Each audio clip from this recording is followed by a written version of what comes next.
Selamat datang di Via Podcast. Podcast yang membahas tentang dunia startup, UMKM, kreatif, dan digital. Bersama Via Digital Indonesia. Pada episode kali ini, kita kedatangan sosok pengusaha muda di Kota Banjarmasin yang sudah sangat kita kenal di organisasi HIPMI Kota Banjarmasin. Kita akan ngobrol-ngobrol tentang HIPMI Kota Banjarmasin dan program yang akan kita bahas di podcast kali ini. Nah, sebelum kita ngobrol tentang program dan seputar entrepreneur di Kota Banjarmasin, kita akan bacakan CV beliau. Nah, Pak Ridwan saat ini sebagai komisaris di PT Shakira Sobil Property. Benar. Dan saat ini juga menjabat sebagai komisaris utama di PT Shakira Global Propertindo dan pengelola lahan parkir Harum Manis 1 dan 2. Kemudian pengelola juga lahan parkir Kampung Wisata Ketupat. Kemudian saat ini Wakil Ketua Umum Bidang Konstruksi, Pemukiman dan Tata Kelola Kadin Kota Banjarmasin, serta yang saat ini terbaru PLT Ketua Umum BPC HIPMI Kota Banjarmasin. Oke. Selamat siang Pak, apa kabar? Siang, baik, alhamdulillah. Alhamdulillah. Saya lihat juga di sosial media banyak program ya Pak ya, atau kegiatan terkait juga entrepreneur dan organisasi ya Pak ya. Ya. Nah, mungkin kita akan ngobrol-ngobrol bagaimana sih peran dan misi utama dari HIPMI Kota Banjarmasin dalam mendukung pengusaha-pengusaha muda di Kota Banjarmasin yang terus akan berkembang nih Pak. Nah, mungkin di mana sih Pak kita dari Bapak sendiri tentang peran dan misinya HIPMI Banjarmasin. Silakan. Jadi keberadaan HIPMI di Banjarmasin itu saya rasa pasti sangat dibutuhkan oleh pemuda-pemuda Banjarmasin. Karena banyak alumni-alumni HIPMI itu yang berhasil. Misal contoh, saya pribadi dulunya bukan siapa-siapa. Tidak dikenal orang, lagi merintis usaha. Pada saat itu saya masuk ke HIPMI sebagai kompartemen. Naik setelah itu jadi ketua bidang, setelah itu jadi sekretaris, dan saat ini jadi PLT Ketua HIPMI Banjarmasin. Nah, dengan adanya HIPMI, kami akhirnya belajar terkait tentang organisasi, terkait administrasi, dan dengan adanya HIPMI, kami akhirnya berjejaring.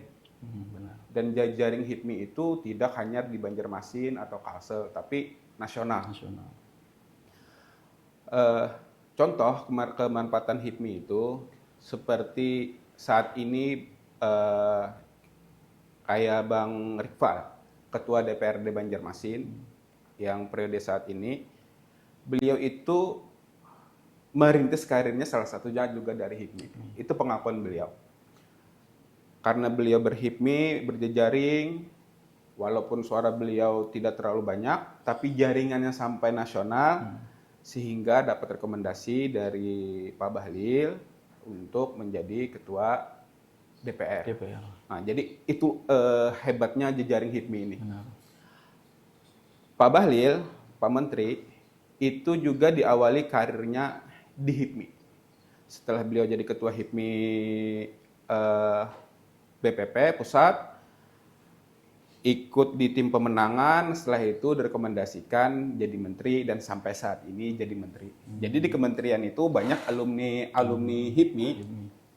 Artinya HIPMI itu tempat belajar para pemuda. Karena kita dibatasi usia dari di bawah 41 tahun. Nah, apa kontribusi HIPMI buat para pemuda? Salah satunya, contohnya, kayak sekarang kan pemerintahan itu melakukan e-katalog Iya. 0,5, 0,5. bukan 4 lagi. Iya.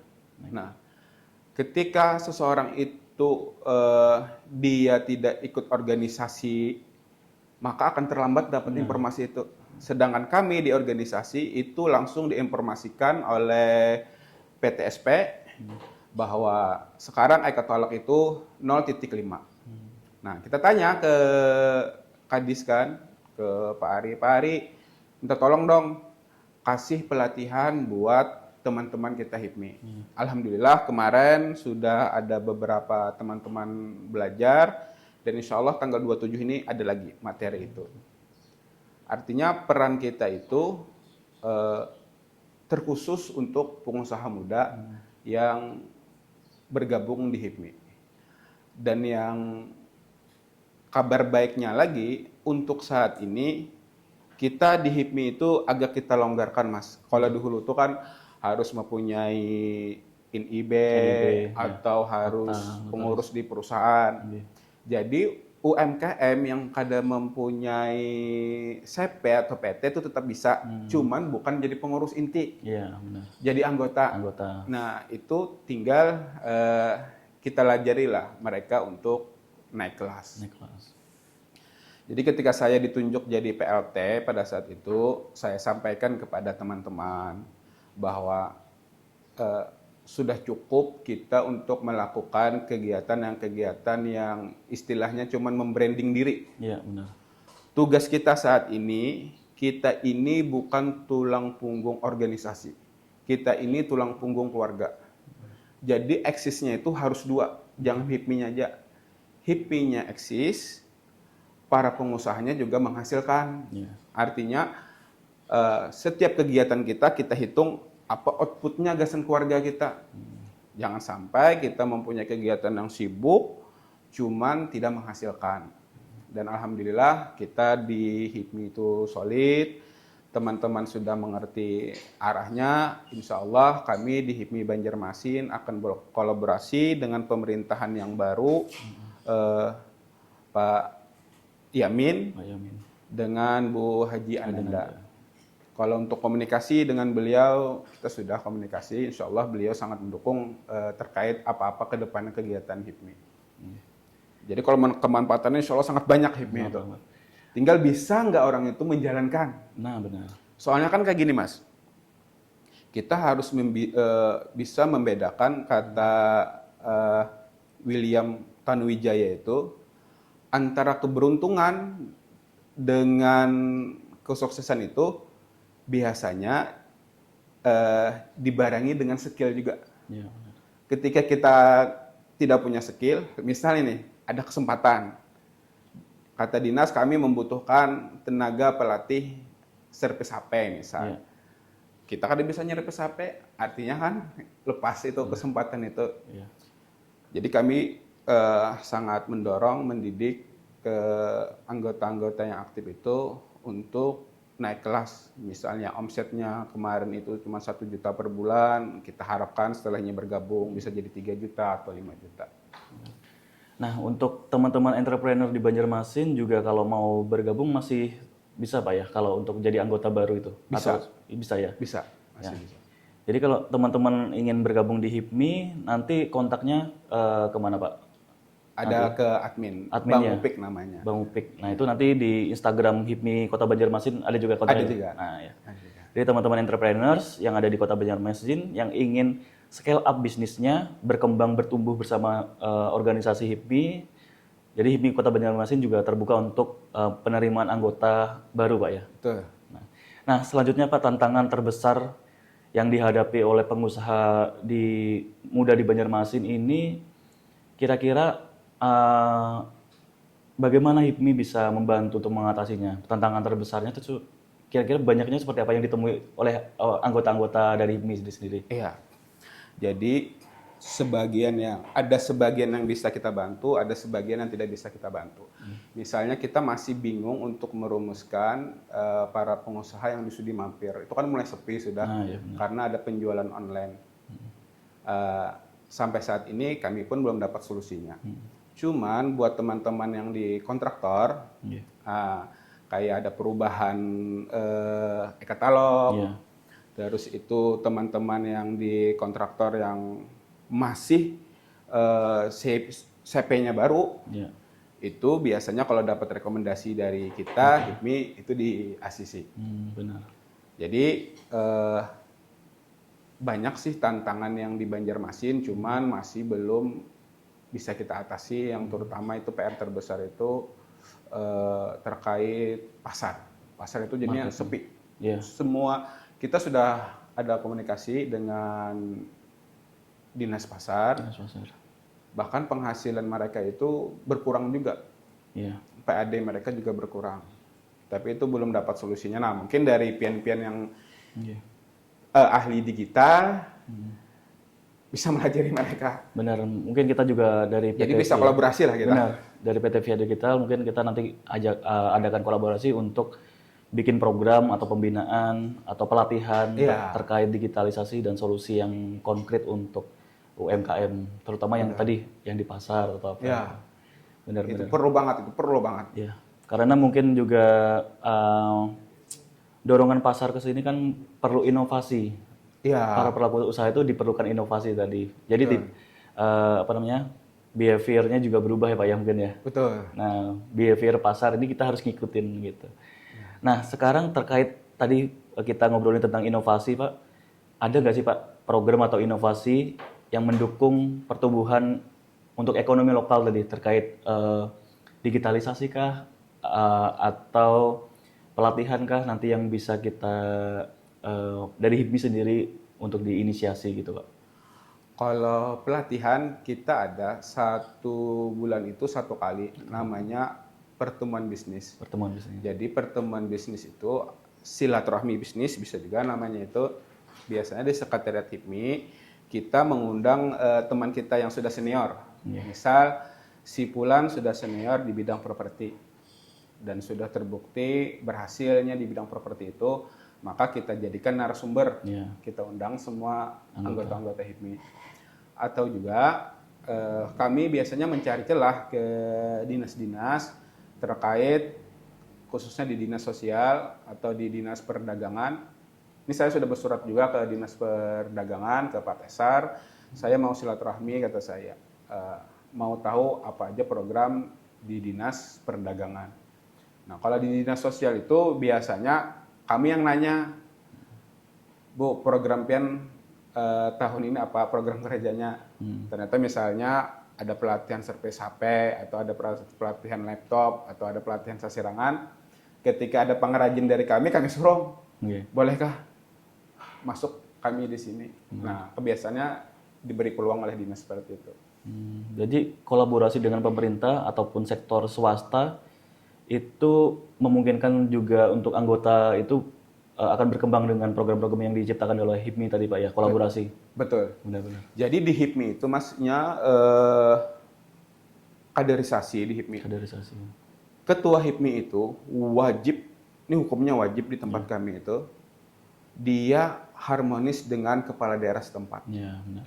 Jadi kalau kita cuman punya uang untuk membiayai muscap apa segala macam, oh saya nih misalnya anggaran muscap 100 juta, saya ini bisa 300 juta. Tapi ketika dia tidak harmonis dengan kepala daerahnya itu tidak mungkin akan terpilih.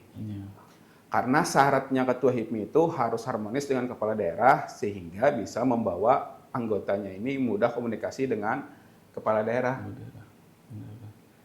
Kalau ke swasta, lagi silaturahmi kayak gitu aja. Benar, matchmaking Pak ya. Iya.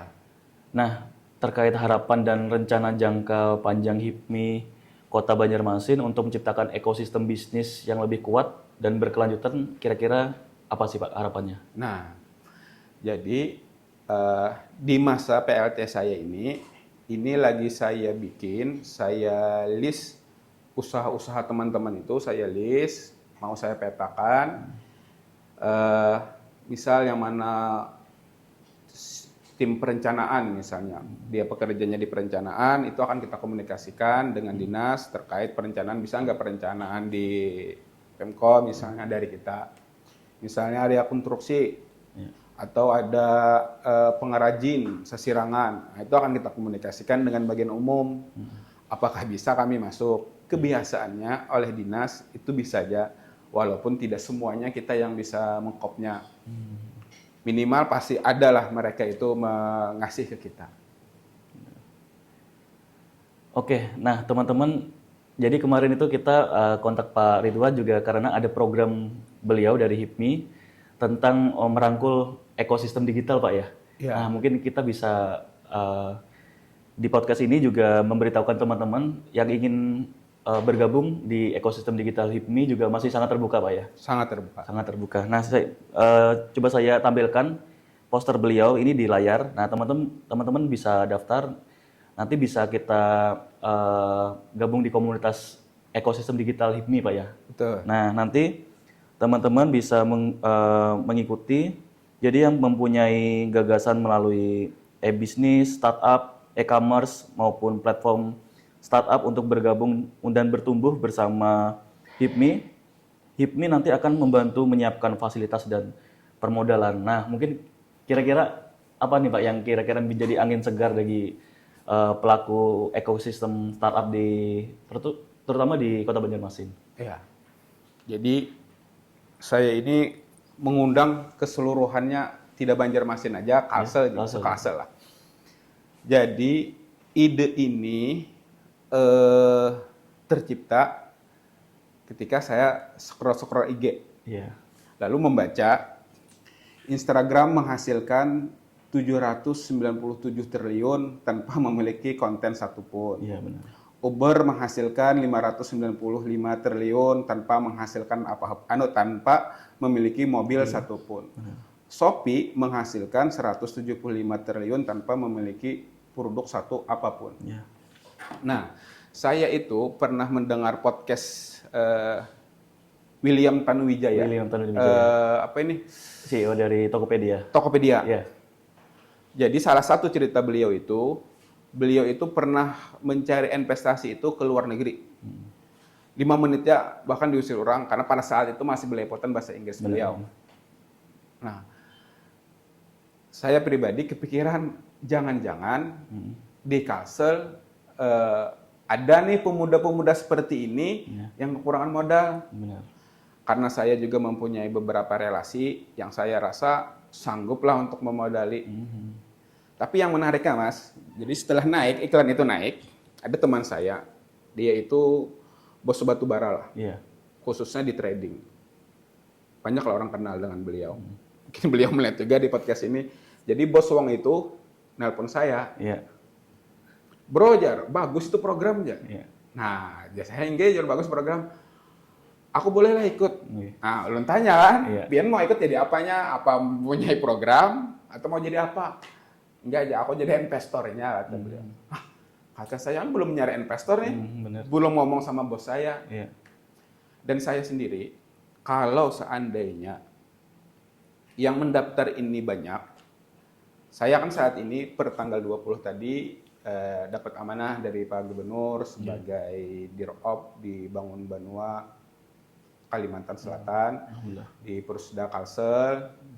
Nah, kalau ternyata yang mendaftar itu banyak, antusiasnya bagus, saya akan menyampaikan kepada Pak Gubernur bahwa izin Pak, ini anak-anak muda kita ini banyak program. Tapi saya seleksi dulu sebelum saya maju maksudnya. Nah, kalau programnya bagus dan yang mendaftarnya antusiasnya banyak, itu akan saya sampaikan ke beliau. Cuman yang jelas untuk saat ini, yang dari swasta pun sudah ada yang siap untuk berinvestasi. Jadi dasar saya mencari bibit-bibit itu karena kepikiran tadi itu Mas. Scroll tentang motivasi lah. Karena saya sering mengikuti yang motivasi tampil itu. Saat ini kalau yang mendaftar banyak. Cuman yang mempunyai program itu cuman ada 4. Sedangkan kami tidak punya program. Kami hanya bisa memfasilitasi misal terkait tempat, mereka kada punya tempat, kita fasilitasi tempat. Mereka misalnya kekurangan modal, kita datangkan fundernya. Siapa yang memodali, karena sistem bagi hasilnya seperti apa. Bisa aja kerjasama dengan pemerintah daerah juga bisa. Benar, jadi memang karena kita sebelumnya kan berawal dari komunitas startup juga Pak. Jadi banyak pelaku atau founders startup di Banjarmasin ini juga mereka bertumbuh, tapi memang ekosistemnya kurang ngebantu, terutama dari segi pemerintah ataupun investor. Nah makanya dengan program yang Bapak inisiasi tadi, bikin penjaringan penjaringan ide dan nanti matchmaking dengan investor itu sebenarnya angin segar bagi startup di Banjarmasin gitu, terutama di Kalimantan Selatan ya. Jadi kita itu memang perlu dukungan dari pemerintah, dari organisasi seperti HIPMI untuk di matchmakingkan untuk validasi market, validasi tentang produknya sendiri. Nanti mungkin bisa kita bikin kolaborasinya seperti lomba pitching, ya kan? Setelah pitching idenya nanti baru dikurasi dan di matchmakingkan dengan para investor. Itu sangat menarik sih Pak. Karena memang event-event seperti itu seperti yang dilakukan juga di Jakarta. Ekosistem di Jakarta itu mereka banyak startup tumbuh itu karena memang ekosistem seperti itu sangat banyak bermunculan dari CSR-nya perusahaan ataupun dari pemerintah sendiri. Jadi inisiasi yang bagus Pak itu jadi angin segar bagi pelaku startup di Banjarmasin. Jadi nanti kita bisa yang mau daftar teman-teman yang melihat podcast ini bisa nanti klik saja formulir yang ada di caption, nanti kita cantumkan juga. Dan itu ada due date-nya Pak atau batas submit-nya dari Bapak targetnya? Belum ada. Belum ada ya? Belum ada. Nah, nanti kita akan umumkan program ini di via podcast. Nah, untuk Pak Ridwan sendiri melihat startup di Banjarmasin harapannya sebenarnya seperti apa sih Pak? Agar startup ini bisa bertumbuh seperti halnya startup-startup yang ada di Jakarta. Jadi yang saya lihat teman-teman di startup ini mengira bahwa pemerintahan itu tidak peduli dengan mereka. Sedangkan pemerintahan sendiri menunggu-nunggu kedatangan mereka ini. Iya. Yang satu nggak mendekat, yang satu bingung. Startup mana lagi yang didukung? Buktinya pemerintah itu peduli dengan startup, UMKM dan lain. Di zaman Pak Ibnu Sina itu beliau menganggarkan 2.500 UMKM. Ada beberapa anggota HIPMI yang masuk situ. Saat itu kita yang memonitornya karena rekomendasi kita. Mereka dibantu oleh pemerintah, disewakan toko dalam 1 tahun, terus itu dikasih fasilitas servis laptop. Semua fasilitasnya ditanggung pemerintah, sewanya 1 tahun. Kalau selama 1 tahun, sebelum 1 tahun mereka berhenti buka toko itu barangnya diambil lagi oleh pemerintah. Tapi kalau misalnya mereka lebih 1 tahun, memperpanjang kedua harus bayar sendiri. Ada tanggungan pemerintah lagi. Nah, itu alat-alatnya diberikan oleh pemerintah. Jadi saya rasa ini karena kurangnya silaturahmi antara pengusaha kita dengan pemerintah.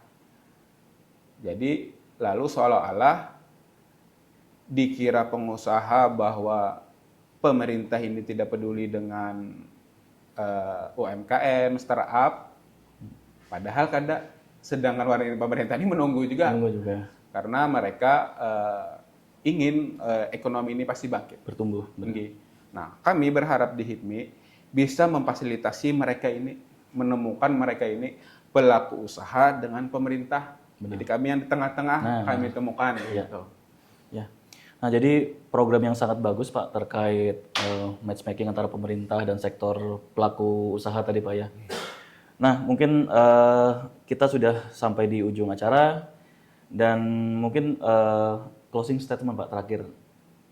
Harapan Bapak terkait dengan startup di Banua ataupun digitalisasi tentang UMKM yang naik kelas bersama dengan HIPMI seperti apa? Silakan. Jadi saya berharap dengan teman-teman startup, UMKM itu lebih baiknya ikut berorganisasi. Bisa di HIPMI, bisa di Kadin, atau organisasi apa aja.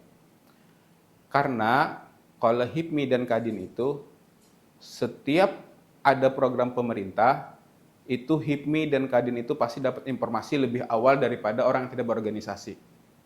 Misal contoh, ketika Ekatolog 0,5, kita di HIPMI sudah diberitahu, kita sudah belajar sekali, tanggal 27 ini belajar lagi teman-teman. Sebagian teman-teman yang lain malah belum belajar karena keterlambatan dapat informasi.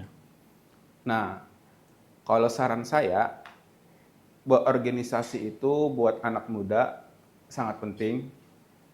Pertama, menambah jejaring, bisa kolaborasi dengan sesama teman di organisasi. Yang kedua juga itu akan mempermudah mengembangkan usaha kita. Artinya misalnya usaha kita ini startup misalnya, ada kena dinas sosial mengadakan pelatihan startup apa segala macam, langsung dapat informasi kan? Karena mereka mengundang organisasi bukan individu. Iya benar. Jadi harapan saya seperti itu.